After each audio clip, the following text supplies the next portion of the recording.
Hey everybody, what's up? This is Mike Goldstein Stickers. As you all know me on the C.A.N report, Conditions, Actions, and Need. This is our second episode, and I am pumped to start off the second episode with my man Josh Lantz. We're bringing it from Texas, the Lone Star State. Welcome, Oh, Josh. what's up? I What's am up? pumped to have you on here tonight. So Josh comes to us from born and raised in Austin, in a city. I'm sorry, born in Austin, raised in a city north of Austin called Round Rock. He's got 9 years in the service. He has 1.5 years of rural volunteer departments, 7.5 years paid. He began volunteering in 2016 for South Hays Fire Department. I'm assuming that's still in Texas, right? Yep, South Hays, all yep, right. still there. Yep. While searching for a job, he had been with them ever since. He was now a part-time employee with them. He's taught ladders, search, and forcible entry for a fire academy that just recently got dissolved. 4 months into probation in 2017, he suffered a heart attack on shift and was able to continue employment as a fire inspector for 2 years.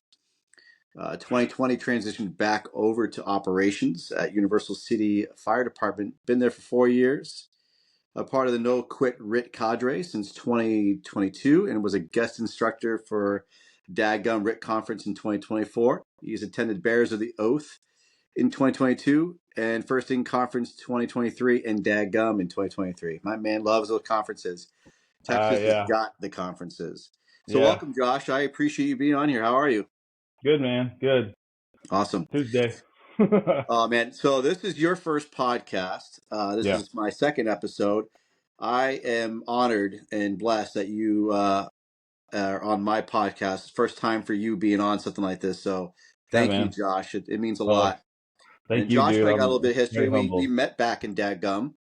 Man, that was like a religious experience for me. I tell you what, Man, it was an awesome conference.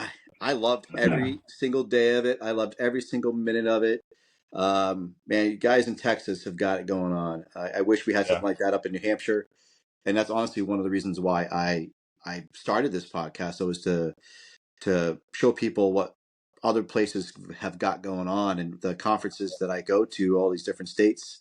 I bring a little bit back up here, and I preach the gospel every time what you're about supposed to do. what you guys got going on. And I mean, you guys are beasts down there too. I mean, you guys just don't have just awesome conferences. You guys as firefighters are just like animals. Like you guys are Yeah, big boys. You grow them big in Texas. yeah, yeah. So 9 years in the service. Tell me a little bit about your background. How did you what's your family like, or how did you get in the fire service?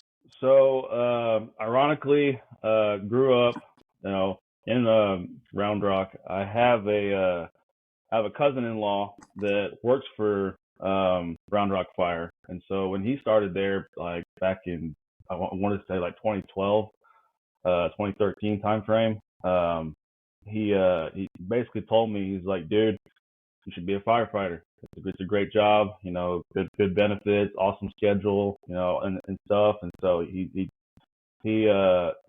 I went to their house one day, and he kind of gave me the rundown of what I had to do, and kind of, the different options of, like, trying to get on with, like, say, Austin Fire Department, where you get hired and then you get paid to go through Fire Academy.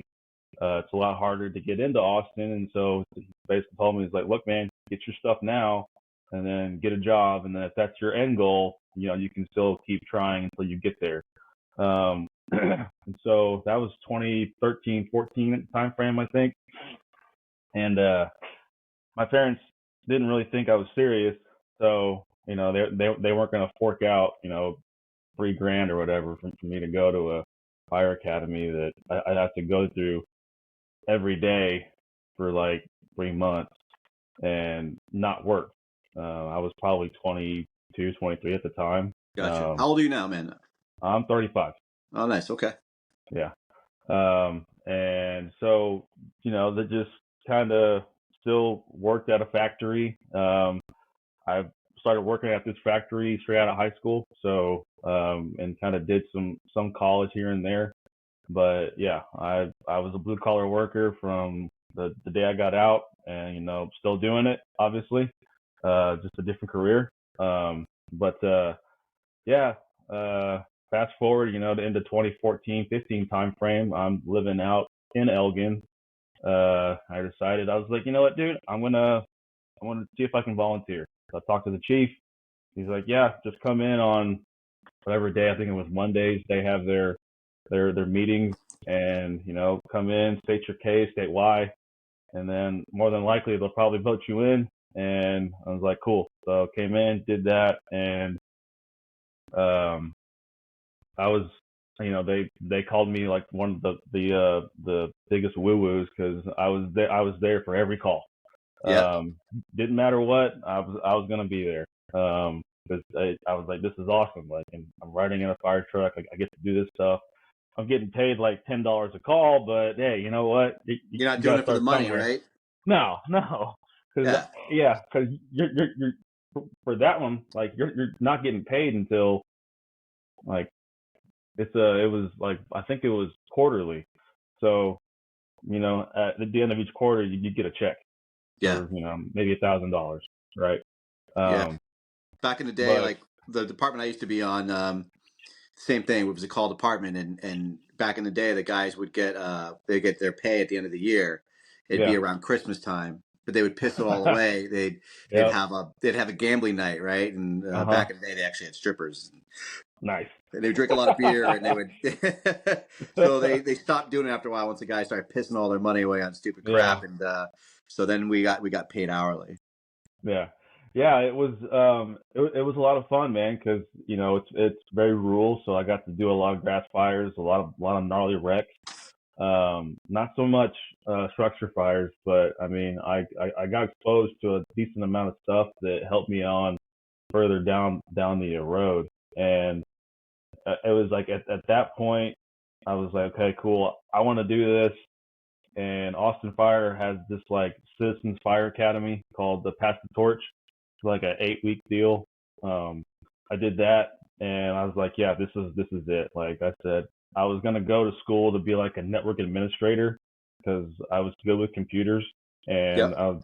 I immediately was like, no, this can screw that. I'm gonna be, I want to go fire, and so did that, got the fire academy, and then that's when I got on to South Hayes. And I initially wasn't going to do that, but one of my guys in the academy was like, dude, just volunteer some time, get some job experience, and look for a job. And I continued to stay with them because I was there a year before I got hired with Pflugerville, and which is if those that don't know, Pflugerville is a growing city in the middle of Austin and Round Rock. It's just like this little city, but it's booming. Um, and so I got on there, and 4 months in, doing some stuff, some reps for my Proby test, and I started having like chest pain, but it felt normal. Like I was like, yeah, this is normal stuff. But it wasn't going away after I stopped. And so my crew was like, hey, let's check you out. Let's get you, check your vitals and everything. And I was like, all right, cool. My lieutenant was like, I think you need to go get checked out at like at the clinic that's right down the road. So I initially was like, no, I'm not going to be that guy that is on probation, has to get taken off So because how of so stuff. instead of I'm sorry to interrupt you, but so like when Oh, you good. started having chest pains, you were still on probation. Uh huh. How long were you on the department for when that started happening? 4 months. 4 months in. Four Yeah, months in, you're throwing ladders in the drill yard, I and you was. start having chest pains. We were doing fire attack, search, throwing ladders, forcible entry, So you had combined ops resetting day the. that day. Yeah, it was just a Okay. bunch of things that they were, and it was just like nonstop from neck to neck. And yeah, it was just kind of like it felt like somebody was just like pushing down on my chest. It didn't feel like the textbook, chest pain where it's just the the sharp pain in my left arm going numb. Like it wasn't any of that. I just had like it just felt like somebody was like standing on my chest and I was just having trouble breathing. So go to Damn. the clinic. I finally agree. Go to the clinic. They don't really find anything. Slight ST elevation. They did give me aspirin. That pain, the chest pain went away. But my freaking fly, a little fruit fly or something, man. But my blood work came back showing that I had had a heart attack, Shit. and slowly throughout the course of that day, those levels kept going up. So there's obviously something there, right? So I was at that clinic. It was like a small hospital basically, where they couldn't really do anything other than that. So I get transported by one of our units to an actual hospital. I get admitted. I get monitored, all of that. Cardiologist comes in. He's like, "All right, man, I'm gonna give you two options." Oh, by the way, this is New Year's Eve. Oh shit. Yeah. So New Year's Eve, I'm sitting in the hospital, and he's like, "Hey, I got two options for you. We can go to the cath lab. We can check you out. If all's good, cool. Or you can go home." And I'm thinking like, I got plans tonight. Like I'm supposed to go out. Like no, I'm not. No. So, how So old were you right when that was going on? I was 28 Wow, so young. Okay. or 27, somewhere around there. Yeah. You start to lose count Um, when you start getting up there in age, anyways. yeah, it's really starting to happen a lot more now. Yeah. Yeah. But yeah, and so in that moment, I had my heart decided it was, and this was God basically saying like, "Nah, dude, you're not doing this." But I had a massive flutter, and the tech comes running in with the printout, and like I can see just these massive waves on the page, and I was like, "Yeah, I felt Oh. that." Oh, dude. Cool. I planned that. I totally planned that. So Yeah, shocking. uh, can't edit that shit out. nope, nope. So yeah, and so my cardiologist too. I still see him now, but he goes, "Nope, you're gonna be going to the cath lab in 2 hours." So 2 hours later, 3 stents later, um, I'm all fixed, right? Yep. But the the struggle wasn't there. It was after the fact when I was told by HR and the assistant chief at the time, basically telling me like, "Hey man, you're not fit for duty. You can't Right. come back." And so they're like, at that point in time, they were like, "We're gonna let you go. And on this date, we're gonna let you're no longer gonna be here." I'm like, "Okay, cool." And So, this was still a part-time department, right? mm-mm. Oh, so you were This is full-time. That's right. You're on probation, yeah, and yeah. This is so full they were just time gonna let you at go. Pflugerville. Like, no. Yeah. So Texas is an at-will state. Sure. So is New So Hampshire. yeah. Yep. So especially someone that's on probation, they can let you go. And not to talk down about them at all, but they're a quick to hire, quick to fire type of place. But I know a lot of good dudes that still work there, and they're sticking it out. But and again, I say God has had his hand in this. It wasn't, but like I got out of the hospital. I'm at home. I go visit my crew. Um, it's a couple of days later. And my lieutenant, he's like, "Hey man, there's going to be an opening for an entry level fire inspector. I think you should go for it." I'm like, "Well, I don't have any options.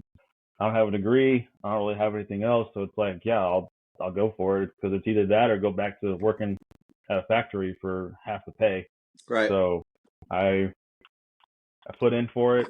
It was me and one other person from the outside, and I got hired. I got hired on, so I Right was on. able to start Started with them, in February of 2018, I think, something like that, or March So 2018.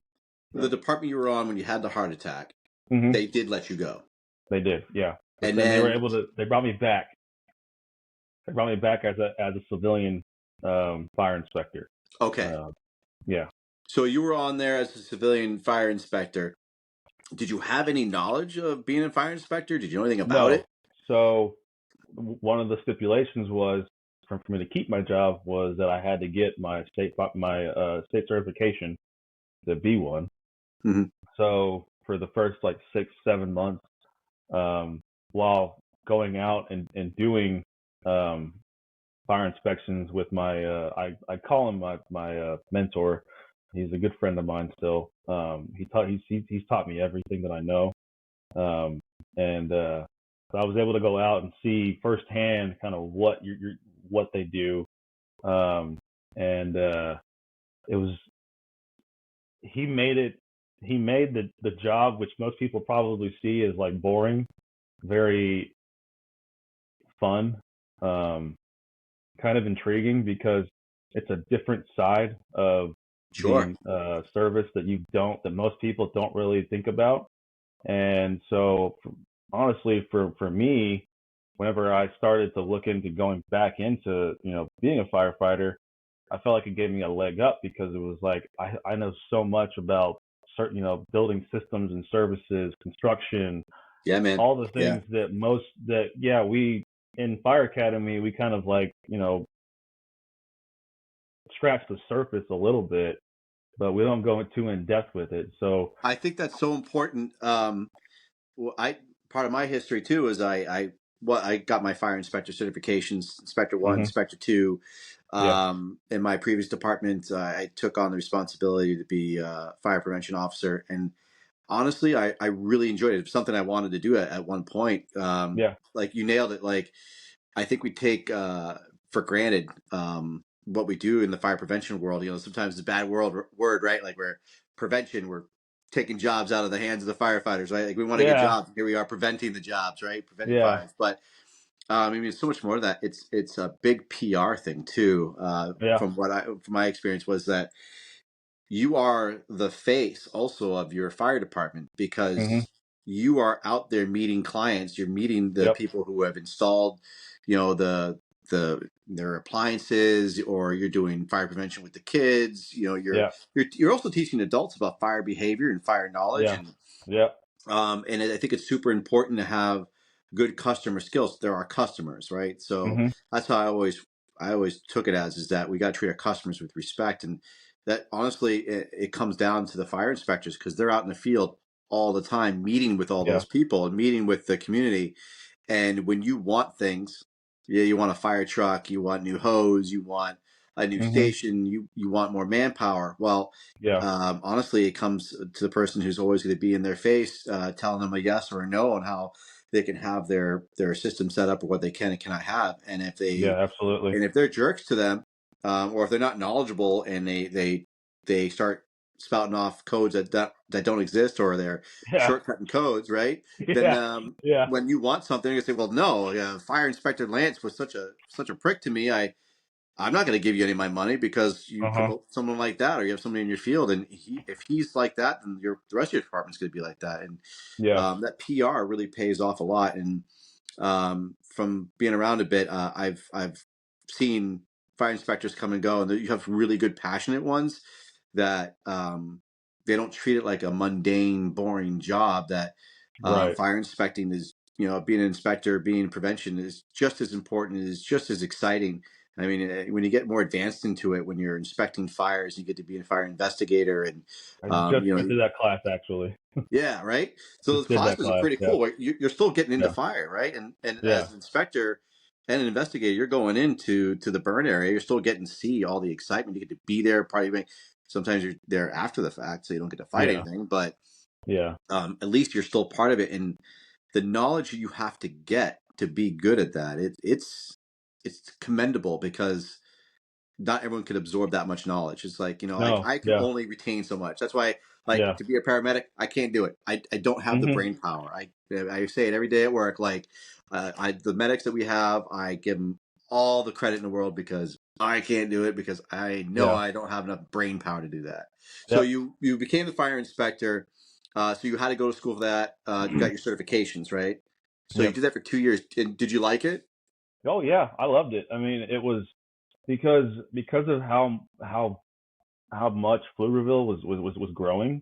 I got exposed to a lot of things that a lot of fire inspectors in the area, especially in my area now, they don't really get to see. So a lot of big tilt walls, like your big warehouses and stuff, massive fire systems, pumps, things like that. I got to witness pump tests. I got to do a lot of like um, the underground fireground stuff.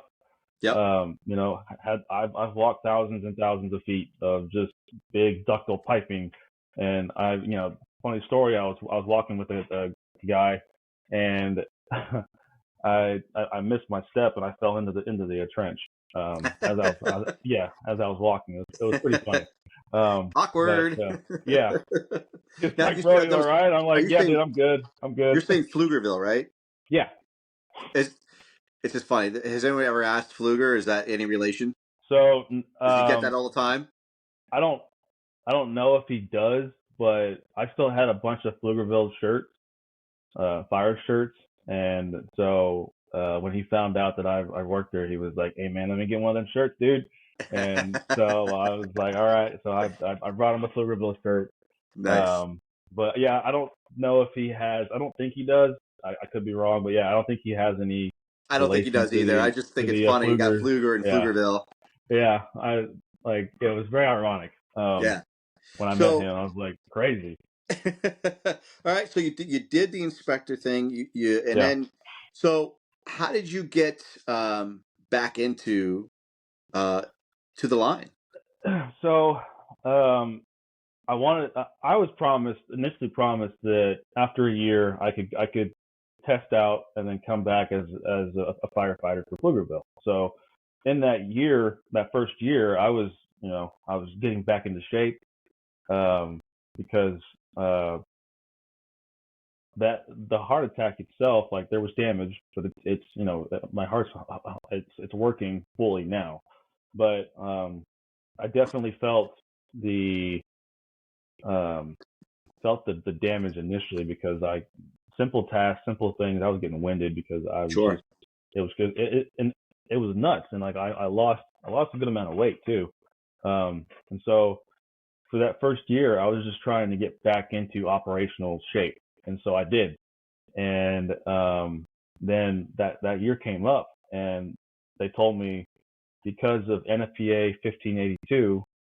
part of that says if you've had a heart attack, uh, you're not fit for duty. Doesn't matter if everything's fixed, and your cardiologist says that you're good. If the department doctor or third party doctor says no, then they're going to say no. They're going to default to what the doctor says, right? So, um, and that sucked because like I was like, yeah, I'm gonna come back. So I started to look elsewhere to other departments that didn't have that standard. They still had standards for working out and things like that, but they weren't going to be like, well, you've had a heart attack, but yet you look like you could outwork everybody here.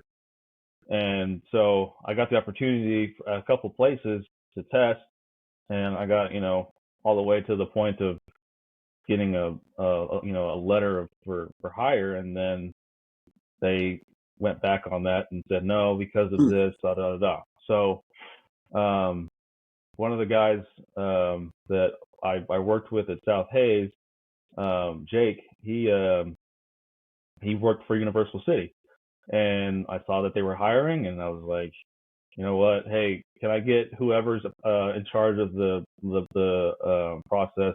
Can I just get their contact info? So I emailed he's now my captain, and I emailed him and I was like, hey, this is what's happened, blah blah blah blah. Is this something that's gonna be a hindrance? And a couple of days later, they were like, no, come on, like test with us. And so And that tested with was them. Universal? Uh Nice. huh. And so I tested with them. I got beat out by one guy who he's not there anymore. But I was second. I was second in line. So it was like, hey, there's one more guy that's going to be leaving to go to San Antonio. So you're probably going to be coming on pretty soon. So within that time frame, and this is when COVID happened. So they furloughed all of the fire inspectors at Pflugerville except one or two of them. And so I was out of a job basically for a couple months. And so Mm. I was just working. I worked a lot of hours at South Hayes because I had nothing else to do. And once all of my sick and vacation ran out, I was like, well, okay, I got to find something. So Yeah. I worked part time for a department that was close to me as a fire inspector, and then I got on full time as a fireman for a smaller department that's a little further north of Round Rock. And I was there at both of those for a total of 2 months, and then I got the call from Universal City because the pay was substantially more, and so I was like, yeah, I'm gonna go take that, and then um, from there, I've been with them for 4 years now, and Nice. I think it's probably one of the best decisions I've made because it's given me opportunities that I don't think I would get elsewhere, and it's exposed me to people that Right. I don't think I would have met um, if I were at these other fire departments. And so Sure. So, Universal, how far is that from your house? Like, what's your commute like? it's about an hour 45 That's minutes. like Texas travel, right? Like, I know, like in Texas, everyone acts Yeah, like, like when it's an hour is like no big deal, but it turns out like it's like you're like halfway across the state or something. So, yeah. So uh, I live in a I wouldn't say rural town, but it's an up and coming. It's close to a couple of like bigger cities, I guess you could say. Still kind of rural, but yeah. So like our our department here is volunteer slash paid, okay, um, and so I have to I have to worry about that because the individuals that are there aren't as in shape. I would say they're in I shape, got but you. they're not in shape.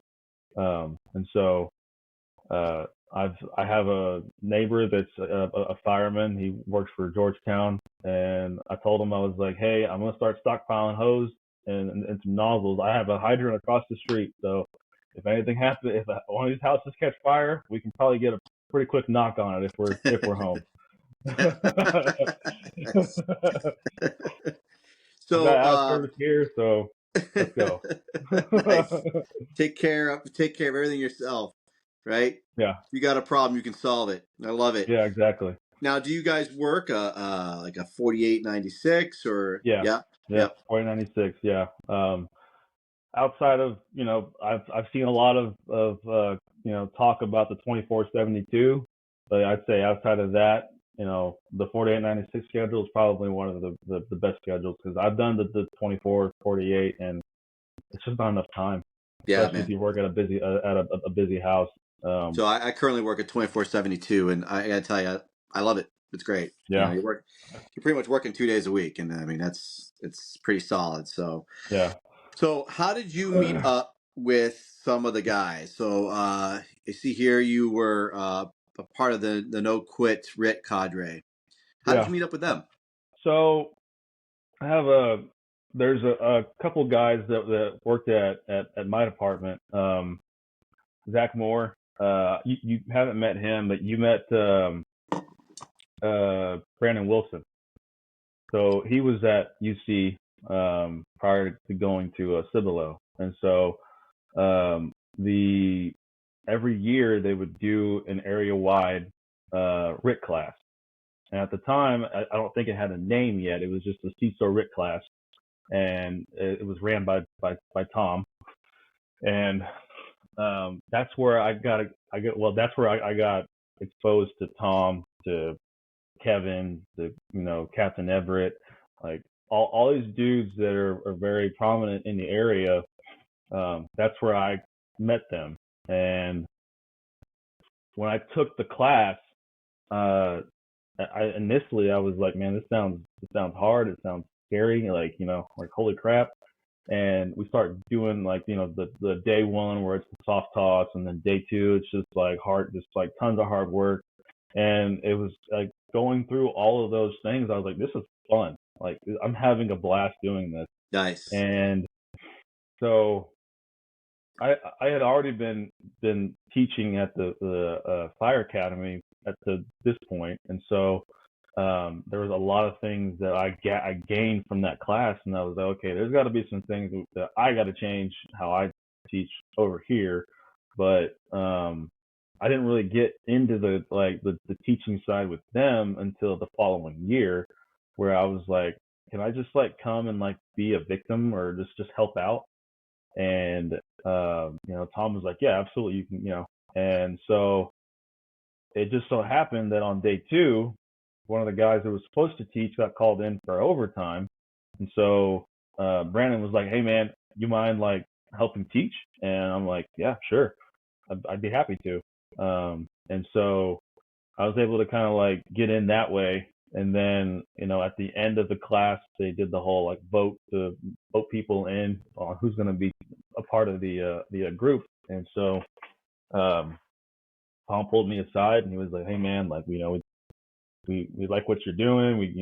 You're a solid dude basically. And he's like, would you like to be a part of this? And I'm like, absolutely. Like, yes, Yeah, I'm sure there absolutely. was I no. would love to be a part of this. Yeah. No I'm hesitation. sure there was no hesitation on that one. I mean, they're all No. straight shooters, and Tom Hollick is a straight shooter and a stand-up guy, and he knows talent when he sees talent, and he Yeah. knows hard workers when he sees hard workers, and Yeah. that's something to honor and cherish, and that's really really cool, man. That's awesome Yeah. that they see And that and in you. we brought on more since then, and it's just like every time we bring someone on, it's just another solid, passionate dude that just wants to share the good word, and Yeah, just like and make sure that everybody knows, like, hey, this is what we need to be doing, and this is the standard that we need to be setting. absolutely. And so just being a part of that, being around like that group of guys, it's always I always get fired up, because like I'm a nobody. Like I'm just a dude that works at University Fire Department. I and The most humble people will always say that, right? You talk to Tom Hollick, you talk to Kevin Pfluger, you talk to Raymond Dorville, you talk to Rob Ramirez, you talk to all those big name people, right? We think of we love to learn from. They say the same thing. I'm just a just a bunch of nobody nobodies from nowhere. from nowhere, right? Yep. I just Yeah. know the stuff and I love to teach it. And it's the same thing that you're Yeah. saying right now. Like Yeah. you're no you think you're nobody, but you're somebody to somebody, right? Mhm. And Mhm. the fact that you're giving such solid training and you're absorbing everything that they have to give you and you're giving it back, you're somebody to someone. Right. And Yeah. that's impressive. Like that's why I've clung on to teaching so much, is because it's when you get that moment with a student, and they're struggling a little bit, and they're trying to get that practical skill, right?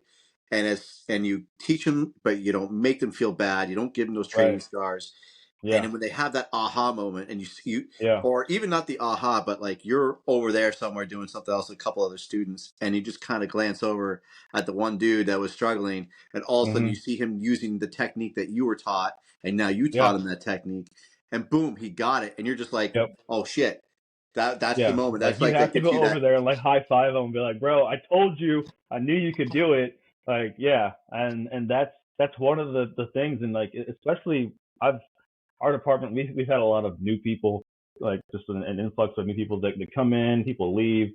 So we're constantly hiring. And so having to go back to ground zero with people and try and train them up and figure out how they learn. I love doing that. And especially the ones that are like, well, I can't do it, and I'm like, no, no, there's no can't. It's in your head, and it's it's challenging for me to figure out how they can accomplish the task that we're asking them to do. Yeah, And the it used to be I was so dead set on this is the way that I was taught, so this is how you're going to get taught, and this is the only way. And I got humbled by a guy. We were teaching ladders at the fire academy, and this guy, he's from Georgetown. He's a solid dude. He's a captain now, and he's really good with ladders, right? And so he comes in, and we're teaching basic ladders, right? But he's seen how I was teaching from a former guy who was also great at ladders, but he was teaching more of like the California way of doing it, and sure. there's set standards and stuff, right? And that's how I picked up and learned ladders from him. And I was like, okay, this is how I'm going to do ladders now from now on. And so for a couple classes, that was the standard, right? And he comes in and he's like, I don't care if you're big, if you're small, if you can't do this one or this one, he's like, there is nothing wrong with you taking that ladder and dragging it, how many blocks to get to where you have to go to get Absolutely. that ladder up. If that's how you throw ladders, that's how you throw ladders. And if you can be good at it, I'm not gonna question you. And I looked over at him and I was just kind of like, yeah, no, because there's a lot of people that can't high shoulder a ladder. There's some that just prefer to do low shoulder. And I'm like, for the longest time, I was like high shoulder, high shoulder, high shoulder. And that really humbled me to where it's like, you don't have to be, ladders doesn't have to be this song and dance. I mean, it can be down and dirty. It looks good if you can, move a ladder around, you know, like it's like you're dancing with it. I But think when we see online, right? Like when we see people throwing ladders online, we see those little snippets right on Instagram and TikToks, uh-huh, and they're right. It looks sexy when they're out getting out of the truck and they're throwing those ladders, but you're getting snippets, right? You're getting a little edited hmm stuff here and there, and so yeah, people are trying to emulate that and go, "Man, I want to be just like that. It's so smooth, it's so slick," but they're missing. There's definitely probably parts where they probably screwed it oh up and they yeah, just edited it right and patched it together, yeah, and um, I think it's so important that people see the real world side of things. That it takes that person probably 100 times to have thrown that right for that video. And ten on the thousand fire, times, right? right, man, It's right, yeah, 10,000 times is what, like, perfection. yeah, And it's like, okay, in the span of your career so far, how many times can you say that you've thrown a ladder, right? right. Um, And I think also on like for the drill yard. I mean, not to a drill yard, but like when you're in the shit of it, right? And stuff's happened. You're gonna fall back on the skills you obtained, but right. man, shit happens. Like you hmm might have stepped wrong. You might have. It's not gonna be sexy on the Yeah. fire ground. It's gonna be where you're gonna might Yeah. have to. Someone's gonna tell you, hey, get the 35 footer. Well, I know if it's just me, I am not a huge dude, so I'm gonna Yeah. drag that 35 foot and prop it up against the building, and then throw it up against the building, and then I'm gonna bring it up, but it's not going to be sexy on the fire grounds because there's so No. much stuff. Your heart is pumping. We've learned all about that, right? Like Yeah. it's your heart is going in a mile a minute, and then you're going to start getting that tunnel vision, and You don't need that's yep. when you revert Lizard back to your brain. training. But it's not going to be hmm perfection. Some days it will, Nope. some days it won't. But Yeah. um, like you said, I mean that's a perfect example. Like there's just gonna be times if you have to drag that ladder, you're going to drag that ladder. The job got Yeah. accomplished. That's what we Yeah. want. And at Exactly. And times it's that's not going to be pretty, but we need to get the job done.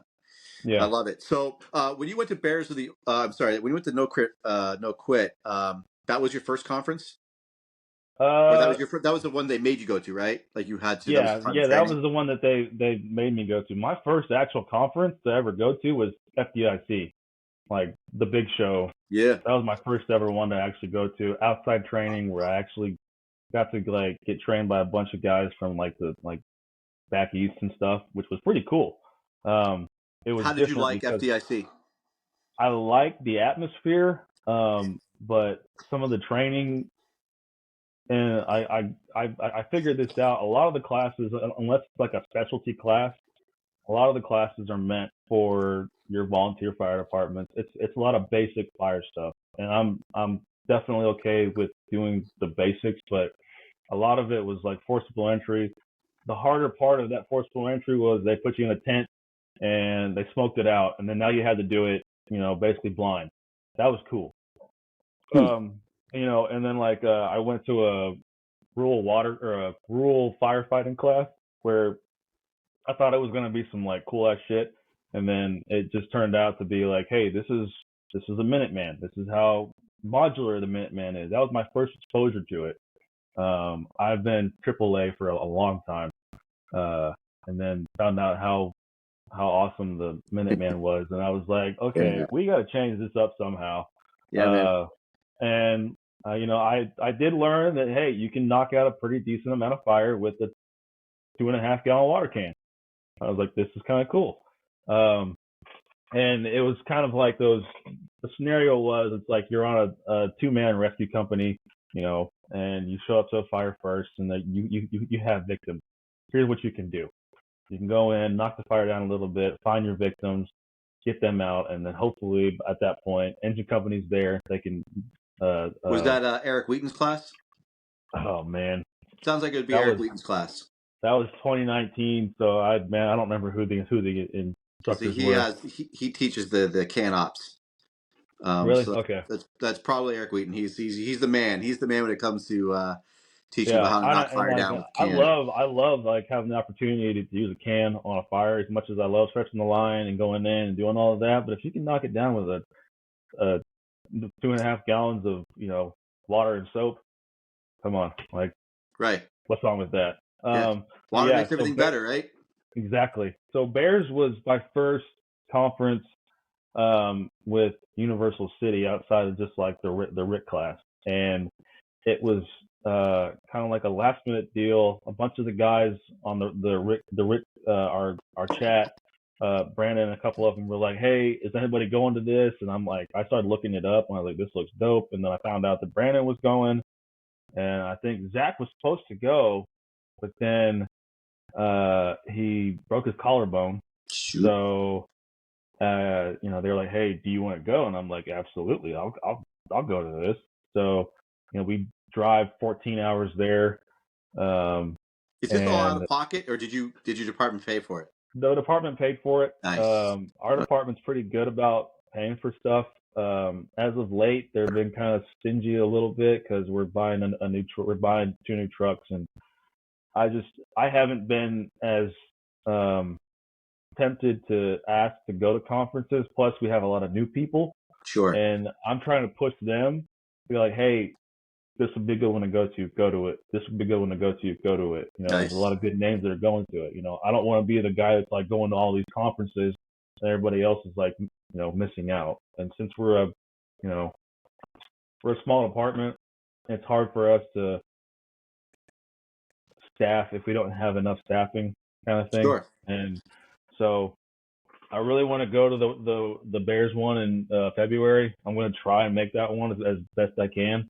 That's If I that's my plan. I've never been. Um, I reached out to Shane. He told me I missed the last one that they were Yeah, having, and it sold out wicked quick. So yeah, I he told me this one was coming up, and I got me and a friend of mine, Brian Rondu, who you met at Dadgum, yeah, and he went uh to huh, the Castilla Way, and him and I are planning to go to Bears of the Oath yeah, in February. yeah. Pumped for And that, man. I hear I such am, good things about it. So tell me your dude, experience with the Bears of the Oath. Like dude. how badass was it? It was. I've never. So that was like the first, like I guess, outside training to ever go to. But then to get exposed to one, the the live fire there isn't like live fire that we do in Texas. I will give Georgia that. It's not. Um, they don't care. They're gonna get it hot. They're gonna get it hot, and I think that's awesome because it makes it real, right? Um, so and I don't know what the platform's going to be for this one, but the ones that I went to, it was engine and truck and then RIT, and so it was 2 days of engine truck, 2 days of engine truck, and you flip flop. Uh, no, it was 1 day of engine, 1 day of truck, but in the afternoon we do scenarios, and so that's where like you get to have fun. You get to go in, you get to put fire out, you get to search, you get to VEIS, you get to force doors, stretch your lines, like the full meal deal. Nice, And you're brother. going Nice. in, it's hot, it's smoky, like you're like I got steam burned pretty bad whenever I was on the search side, the truck side. Did a VEIS, searched the room, extended my search into a hallway. Host team's coming up. At this point, my gear is completely saturated with sweat and and water. And I get into this room. Host team hits they put OSB on the ceiling and it's on fire. Yeah. So they come in and they hit that, and I immediately felt the steam, like everything in my body was just like on fire. And I completed my search to the best of my ability, and then my crew members are coming in, and I said, hey, I was like, I gotta get out, like I'm on fire, like it's hot, and there's a picture of me throwing a baby out, and the baby is like steaming as it's coming out. There's a video of Brandon actually sliding down the ladder because he was in front of me, and then I get out, and then I'm coming down. But like it was I had so much fun, and minus the oh, well, not minus. So the the training was fun, but then it was the camaraderie by everybody there. Nobody was like looking down on each other. Um, the instructors were again just like you got, to see just a bunch of humble dudes coming here. It's just impart knowledge. Like no one looked down on you. Um, they would take the opportunity if you needed it to get some extra reps. They would take that opportunity for you. Like they were there for the students, and Nice. um, and so um, I got to I say this, I didn't get to really like hang out with him or really talk to him. The only time I talked to him was when I saw him deploy the Minuteman so fast and mask up so fast that I was just like, I sat there jaw dropped. But um, Michael Mueller, who passed away last year, um, like that was he was a standout dude. Like Mm, I walked up to him and I was like, bro, that was awesome. And he was just like, thanks, man. And, didn't think anything of it, right? But like that was my little like, I guess, interaction with him. But then, sure. and just to know that like that same guy that was there was the same guy that he was at his fire department. And, it's sad that, um of what happened to him. But like that memory will forever stick in my head of like his hustle, his work ethic, and everything that he did. And so like I try to do that every day I'm at work, especially with my guys and stuff too. So Yeah, that's why we do it. Like, those conferences, you never know who you're gonna meet. You never know who you're gonna work with. And yeah, man, I I think that's an amazing experience. What an amazing story. To be able to see him in action and yeah, to see his skills. Like it's again, I wasn't there. I never got to meet him. You had that short experience with him, but it was an everlasting experience that you're never yeah, going to forget. You absolutely, sounds like it was like a 30 to maybe an hour watching him, and it yeah, just being in awe of him, and then being able to tell that years later, and it's like it was just happened yesterday. It's impressive that he's left such an impression on you, with just knowing him for that short time at that conference. And I mean, again, the character of the man right there, where you yeah, said, "Man, that was amazing." This dude's like, "Yeah, man, thanks." Like he's humble, he's got hmm, humility, yeah, he's good with his skills, he's dialed in. I think that's why I love to go to the conferences myself. Is that you're with these like minded individuals, yeah, and they're not there. complaining and moaning and groaning because they have to do ladders or they're going to go inside. You're signing up for that. You're paying to Yeah, do yeah, like you're these either reps. paying for it or the department's paying for it. So it's like you wanted to go to this. So it's like, yeah, some of the stuff looks hard, but that's part of our job. Is it's hard work, and Right. growing and complaining and being tired, like that's part of the job. Well, not the complaining, but being tired and like, man, I got to do it. Yeah, it sucks, but at the same time, it's like you're around all these people that are having fun. It's like, why are you upset? And they're Go pushing out you too. there. Like that's what I think is Yeah, amazing is no one's calling. Like if you fail at a rep or if you're not doing well, they're not going yeah, to shit on you.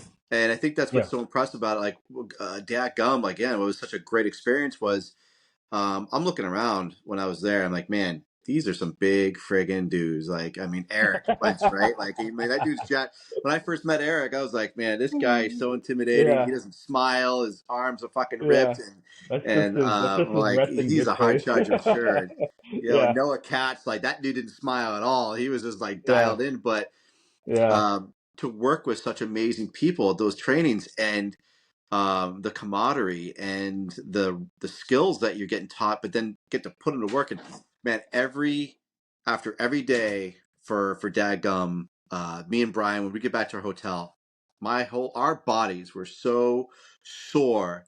We were friggin' exhausted. I mean, I yeah, just felt like I ran a marathon. But yeah. we're like, as we're as tired as we are, we both be laying in our own beds and we got our notes out and we're like, okay, we did this, we did that. Okay, how did he do that? Hey man, what you got over there? Yeah, so we got to do that. We did this rep, we did that rep, and we were comparing notes for. We were Yeah, exhausted dude, as we that were. was one of the things that I think I noticed about you two is that y'all brought notepads. Like Yeah, you wrote stuff down. Like nobody else did that. And I was like, that's freaking awesome that you're actually like writing this stuff down so that you're not, well, what did we do? How did they do it? Like you exactly. wrote the stuff down. And I mean, it's nothing to say that for those that didn't, it's like we told everybody, it's like, hey, if you have questions, if you have, or whatever, any of us are open Yeah, to man. talking about it, right? But That's why I like when you see me at these conferences, when I'm at these trainings, like when my phone's out, I'm not doing it so I can make clips or anything. I'm yeah, videoing so I don't friggin' yeah, forget. Because I yeah, know I'm going to uh, forget. So as yep, soon as you guys start talking, as soon as there's a skill I haven't done yet, or there's a different way, boom, my phone's out. I'm recording it, and I go back to the hmm, hotel and I start taking down my notes of how it was done. So yeah, that way I don't forget it. And then when I go back to work, I'm like, oh, here's the skill that we did. Because they're going to ask. Because it's great that my department, they love it when I come back. They go, teach us. And if yeah, I go, well, damn, I don't remember how that went.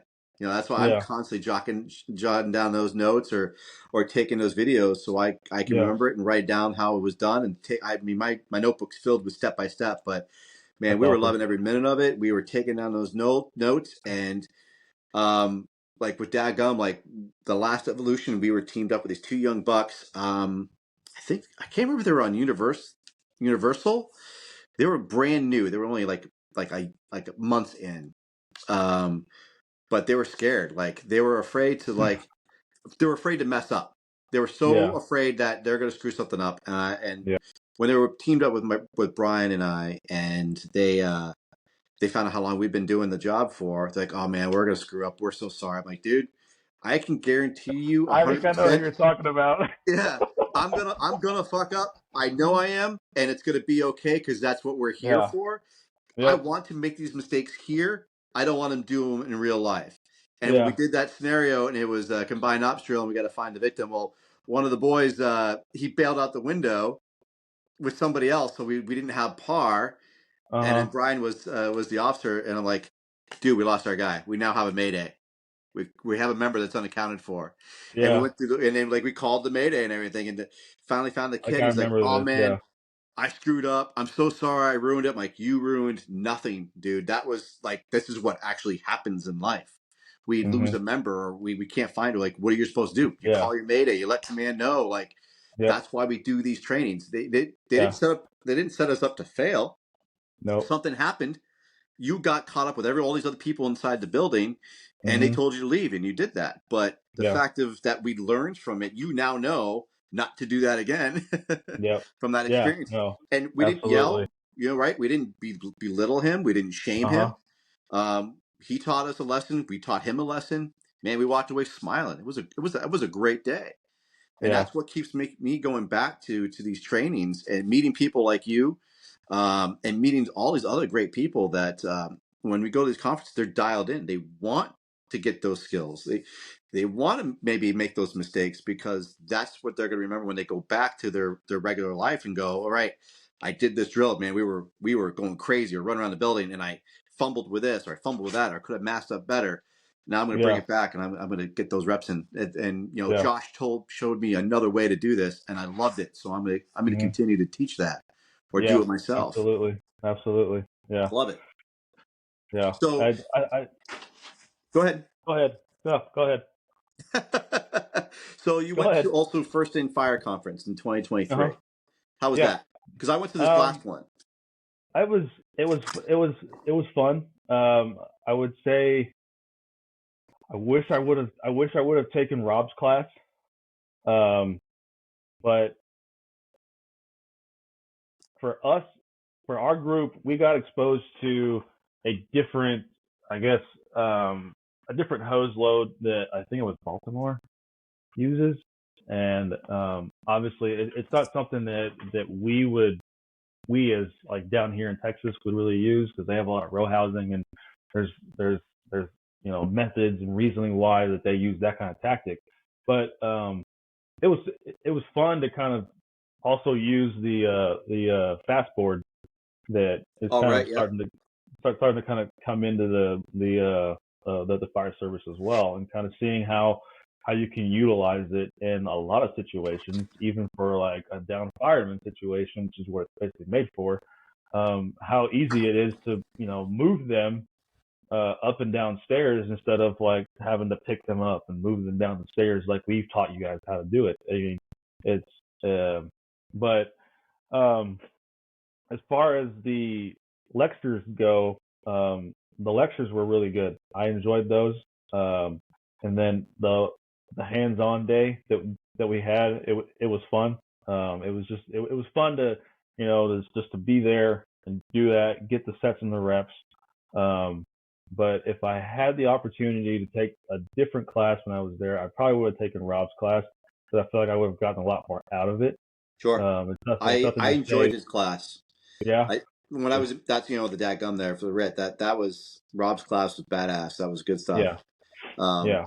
and he taught it again at the first in for this year, Yeah. 2024. And And see, I heard a lot of people that's got a lot of why good I'm stuff like, out yeah, I wish I would have gone to that one because I think I would have gotten a lot more out of it. But I mean, at the end of the day, I was tired. I was ready to go back to the room. I was ready to eat some food. Like so, needless to say, I put in effort. I did what I did. I showed out as best as I could. I Sure, learned something. Um, but I feel like if I could have gone to a different hot class, I probably would have. sure. But I mean, and that's the thing is like when you go to these conferences and stuff, like research what some of these guys are going to be teaching because then Yeah, if it's something that maybe you already know and maybe you want to get a little more better at it, cool. If it's something that you're already pretty good at and you have the chance to take something different, then take something different that's going to maybe expose you to seeing maybe flaws in something else. yeah, man. We had a conference here recently that it was the Alamo Area Fire Conference, I think, and there was like a truck class, and then there was like a officer development type class, and I wanted to go to one of those, but it fell on the times where I couldn't take off. So especially right now, anything that I want to go to right now, I can't because I'm stepping up right now, and we're at 5, Nice, man. Nice. and so I can't really take off. We're about to be back to 6, so that I could take off, but it's too late now. Sure. Um, Yeah, you gotta do what you gotta do. but I think that's important too, man. Like I was on a hot streak going to a lot of a lot of conferences, and yeah, I mean, guys have talked about this before on other podcasts about the fear of missing out, right? And yeah, oh yeah, because you FOMO got to hard, take care hard of, FOMO, dude, hard right, FOMO. right, FOMO total. Because I tell you, like the Castillo Way, like damn man, that was a FOMO for Yeah, me. Like I wanted to go to that so bad. so did The I. watching the videos, saw the fun and what it was for. Man, it made me want to go so bad, but I had to take care of what's going on here, and like I already Yeah, had so many other conferences lined up. There's yeah, just no way, and I'd be putting my family in a bad spot if I said, "Hey, can I just go right. to this? Can I sneak this one in real quick?" Yeah, Like come on, it's please. not Yeah, fair, right? Like yeah, my like as we all know, like having families, kids, and wives, like they're so understanding, and I think it's even more so now because back in the day, 20 years ago, they didn't have this stuff, right? no, So it's a whole different world now if you think about it. Like yeah, I always think about it like there wasn't this type of shit going on when my mm-mm, father-in-law was in the service. There was yeah, no fire conferences. There was no, these 3 day or week long classes in New York or yeah, in Georgia, in Florida, and like I mean, you got the whole gamut. There was none of that. You just went to your job, you learned there, and you learned their yeah, way, and then that was it. yeah, Or if there's new tactics, you can read it in a magazine. yeah. Fire But Engineering Magazine or whatever. Yeah. well, like New York FDNY, they have their own. They had their own magazines. That was. Oh wow. Oh yeah, they I issued didn't them. I didn't know that. Oh yeah, Wow. there's a whole stack that my father-in-law gave me, and I forgot the name of them. I'm sure someone will let me know. But there's a stack of magazines that was all FDNY. Oh That wow. was That's their reading material. It taught you it showed the fires they went to. It talked about like how to do forcible entry or new skills they were Oh doing. wow. It's a whole like I mean it goes back from like to the 60s. Oh dude, It's really impressive. that's So, awesome. but now we can hop on a plane and go see Yeah. these amazing people, Lieb and Norman and and McCormack, and they're right there. We just hop on a plane, we go see them and listen to them. So you get addicted. I mean, I honestly, it is like Yeah. it's like an addiction because I want. It's also too because meeting people like you, like you're my friend, Hmm. and Eric Wentz is my friend, and all these people I've met in Texas and Arkansas, we've all become friends. We're all brothers and Yeah. sisters now. So Yeah. that's even more of the FOMO for me is because if I don't go, it's not because I'm man, gonna miss out. I'm Yeah. gonna miss out on hanging with my friends. I'm gonna Yeah. That miss was doing all this cool badass shit with my buddies, yeah, that was and one of the things that they said on I think Fluger was talking about on his recent one that he did on National Fire Radio is that like there was basically saying like there's a new wave of like in the fire service where conferences are becoming the norm now. yep, And it's almost to say like it's the same people that are going to them and that's a good thing. But another thing that was also said was it was like I've made and I've made more friends that I don't see all the time, but I keep in touch with that live in different states or live in different parts of Texas. And it's all because of conferences. It's like yep, it brings yep. together all those like-minded people, just like this right here. And there's people out there that are going to, be the naysayers. And it's like, well, you're going to this conference and you're going to learn the same thing. Well, it's like, yeah, well, I'm getting more sets and reps on something that maybe it might be harder for us to do here as far as training goes. So I'm getting more sets and reps on it. Well, you think about it too, And right? Like those sets and reps, like you do it on the job, but you have to worry about getting those calls in between too. So you start getting the meat and potatoes of moving hose line, and all of a sudden yeah, you got a medical call, or you got a smells and bells call, and then you got to clean up and go do that call. And if you keep getting runs after runs after runs, well, you get back, it's now dinner time, and yeah, you have tired. that, You still got to work out, like all yeah. these things. Yeah, So yeah, I yeah, mean that's why I love doing it because I can get some that stuff I've been missing or that I wanted to do something different, or I can spend an extra time on it because hmm, normally you don't get that many hours in the day to do it. yeah, And again, I'm very blessed. I have a department that's like, if you want to train something, let's train on it. There's I don't think I've ever gotten a no. If so, when I yep, come back and I've showed them man, again, I'll reference Dad Gum when you guys are showing me like the harness, right? Um, like the hasty harness kind of thing, um, going around the pack, not using your pack, going using the other strap, and um, it was great. I was like, oh my god, I love this. I never saw it. We don't teach that in New Hampshire.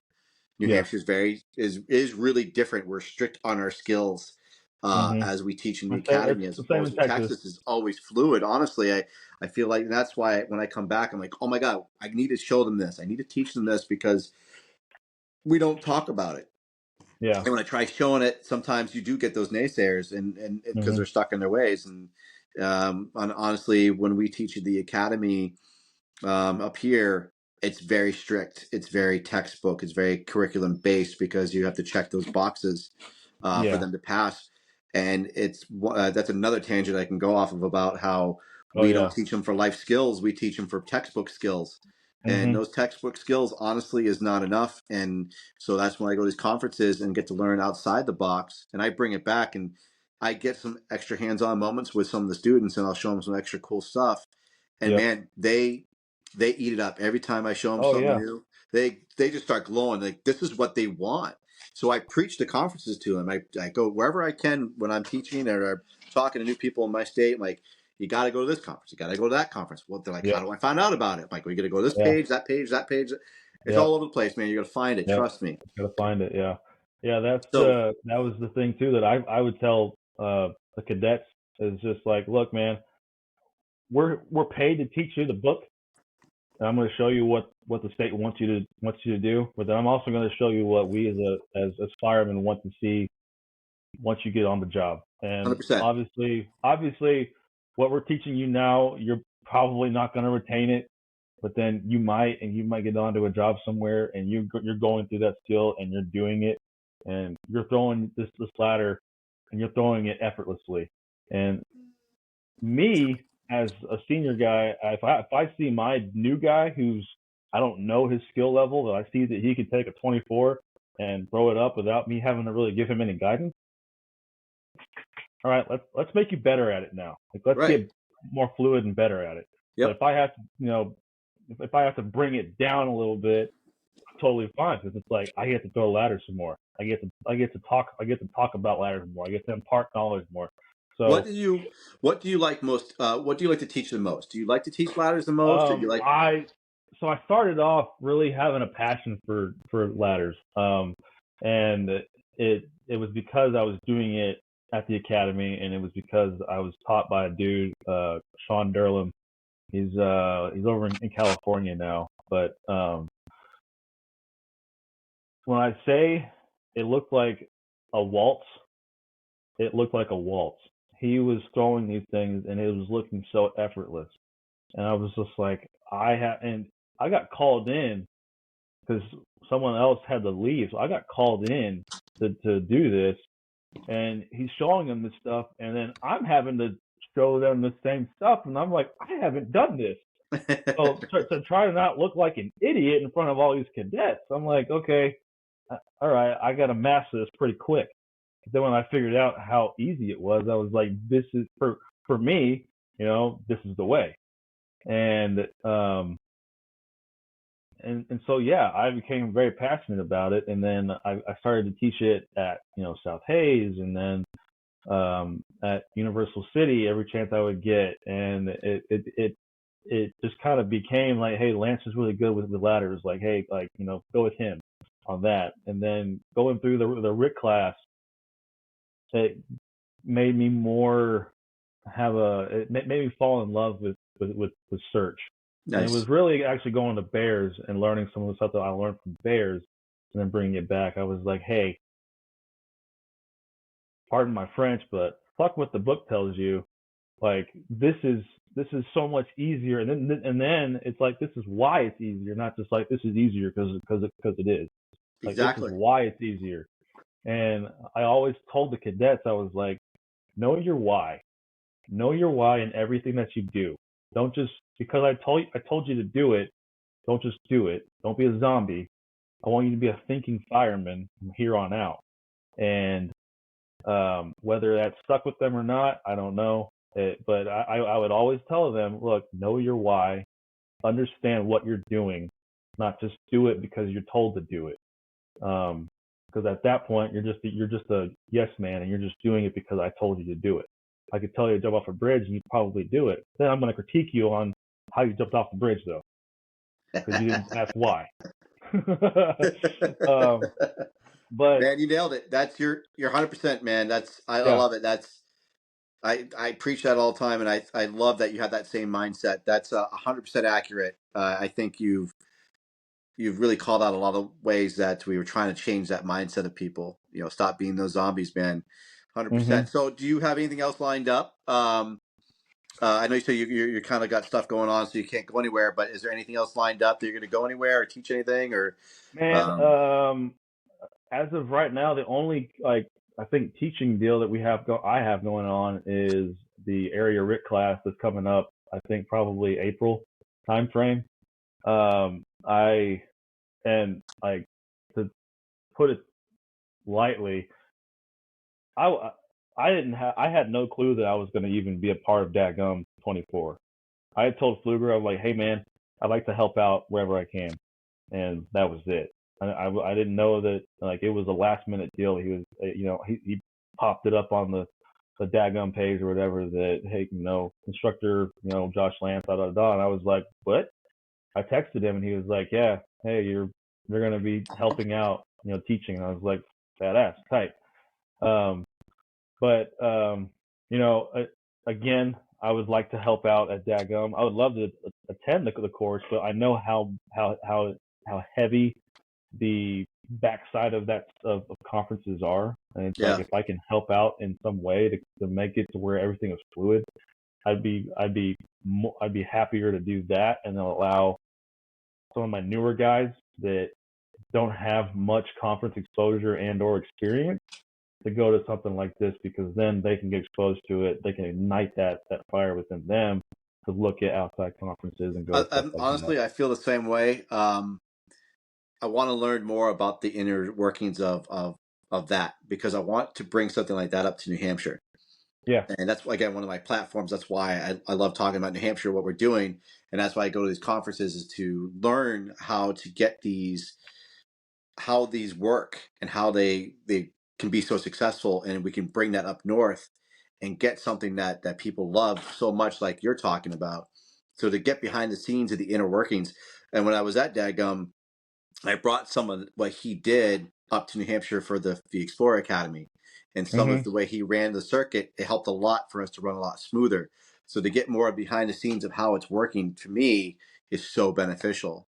Yeah. So I think it's great you guys have it. And I love seeing behind the scenes of how things work.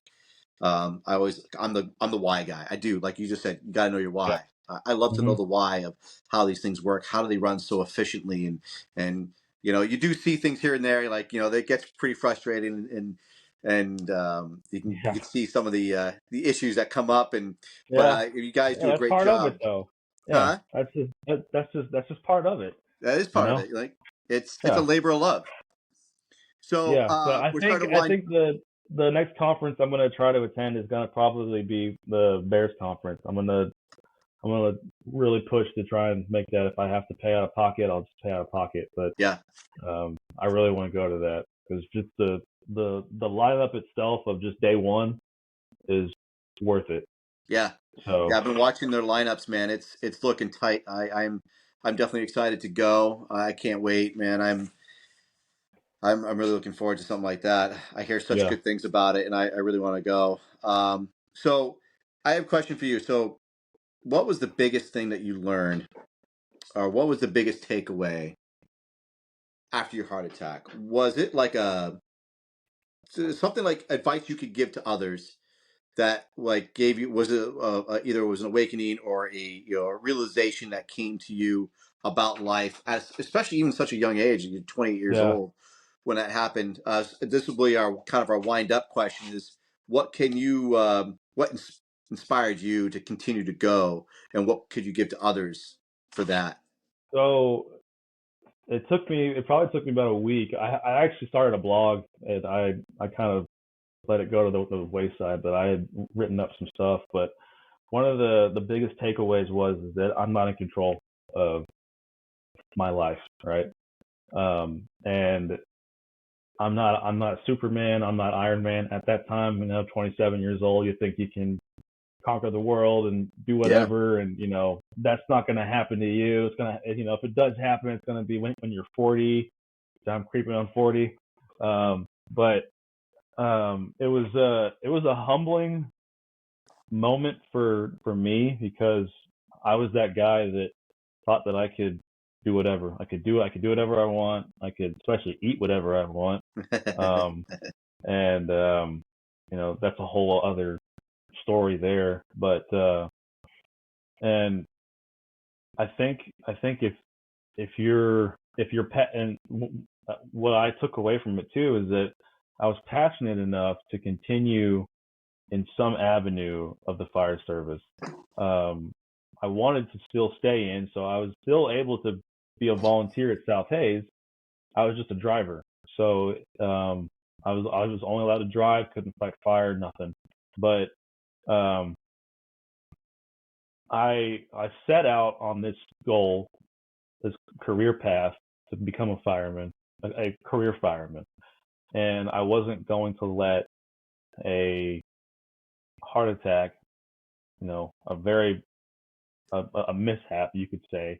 I wasn't going to let that stop me from achieving what I wanted to actually do. Whether it was, and I kind of look at it as this was a blessing in disguise because it kind of brought me down to a level of, okay, you can't do whatever you want, but look, man, I'm going to give you opportunities, hence like being a fire inspector, to educate yourself so that you can make a difference somewhere else. And then give you the opportunity to get hired somewhere else. And then I think like that happening, it got me out of a very toxic place, department. And it put me around a lot of positive people, right? Yeah, so there's Um, blessings in all disguises, right? Like yeah, I think what huge. the biggest thing I got from your story, man, is that it worked out for the better, but determination, drive, and the not giving up Yeah, made things better for you. And like you said, it was kind of a blessing in a way that it happened because it got you out of a bad place into a better yeah, place, and you met better people. And I think exactly, that's dude. amazing. Absolutely. Yeah, I think that's yeah, absolutely 100% amazing that something that is so scary, again, being at such a young age, and it didn't stop you. Your drive and determination to kick ass and to get back in shape and to get back on the line and do the job that you love and the job that you do so well.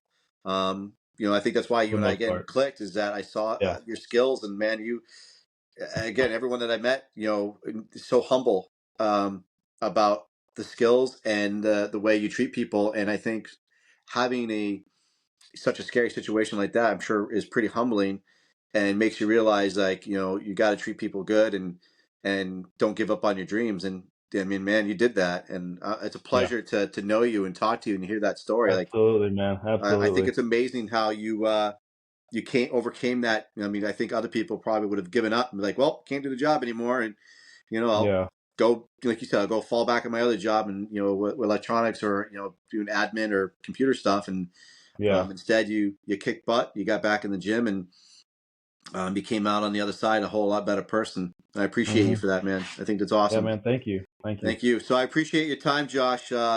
It's definitely a pleasure, man. I love Yeah, talking to man. people like you. Thank you. So if anybody wants to reach out to you, you're on, obviously, on the feeds, right? You're on Instagram, you're on Facebook, you're on Yeah. TikToks and all that good stuff. Yeah, Um, I'm on TikTok, but I don't really do a lot on TikTok. I'm the same way. I just, yeah, I just find stuff and send it to my girlfriend. That's about it. That's all I do. But I'm yeah, trying to I'm get on better at that Instagram. stuff. Yeah, I'm on But man, Instagram and I Facebook appreciate you, Josh. primarily. Thanks for being on here tonight. It was an absolute pleasure. So we'll talk again. We'll see each other real soon. Yeah, I know man. Dadgum's got coming up in May, right? Yep. So I'm gonna be down there for that one too. So Let's go, man. Let's go. I haven't told my wife yet, so don't tell her. Hey, I ain't gonna say nothing, man. I ain't But gonna we'll say get it done, nothing. man. All right, Rest man. your You be shield. safe. Thank you all for tuning in to the C.A.N Report, Conditions, Actions, and Needs. This is Mike Goldstein, stickers coming at you, and we'll be seeing you soon on episode 3. Thanks, everybody. Peace out.